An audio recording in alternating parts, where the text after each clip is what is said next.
Halo co-friends, jika kita melihat soal seperti ini, maka kita harus melihat dari dalam rangkaian arus listrik berdasarkan hukum Ohm, cara mencari hambatan total yang diperlukan.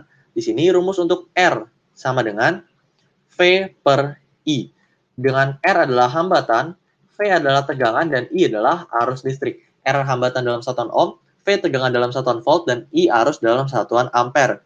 Nah, kemudian untuk mencari hambatan atau resistor pengganti untuk yang rangkaian seri, berarti di sini RS, misalnya rangkaian seri, rumusnya adalah R1 ditambah R2 ditambah R3 dan seterusnya sampai nanti dengan Rn, hambatan ke N. Untuk yang paralel, maka di sini rumusnya adalah 1/Rp sama dengan 1/R1 ditambah 1/R2 ditambah seterusnya sampai nanti ditambah dengan 1/Rn. Nah, kita lihat informasi ini kita dari soal. Sejumlah resistor masing-masing mempunyai hambatan 100 ohm. Berarti di sini diketahui kita misalkan R1 sama dengan R2 sama dengan R ke N adalah 100 ohm. Kan disusun paralel. Berarti nanti kira-kira hambatannya ada beberapa disusun paralel, semuanya besarnya sama, yaitu 100 ohm. Agar dapat membawa arus 5 ampere, berarti di sini arus yang diketahui 5 ampere yang berasal dari sumber tegangan 100 volt, berarti V-nya 100 volt, maka jumlah resistor yang diperlukan adalah, jadi kita cari dulu di sini hambatan total yang diperlukan untuk membawa arus 5 ampere dari sumber tegangan 100 volt. Maka di sini rumusnya R sama dengan V per I. Kita masukkan V-nya adalah 100 volt, I-nya adalah 5 ampere, maka di sini hambatan total yang diperlukan adalah 20 ohm. Nah, sudah dapat hambatan total yang diperlukan, dikatakan hambatannya disusun secara paralel.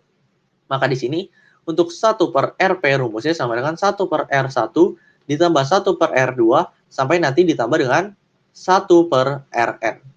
Nah, untuk hambatan total yang diperlukan adalah 20 ohm. Berarti Rp-nya kita ganti dengan 20 ohm. Maka di sini 1/20 sama dengan 1/R1-nya adalah 100 ohm ditambah 1/R2-nya juga 100 ohm ditambah nanti seterusnya sampai 1/Rn-nya juga adalah 100 ohm. Tapi kita tidak tahu ini 1/100-nya ada berapa kali.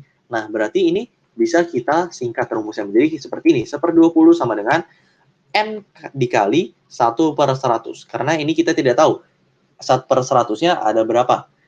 Jadi kita misalkan dengan N kali 1/100. Yang kita cari di sini berarti adalah N-nya.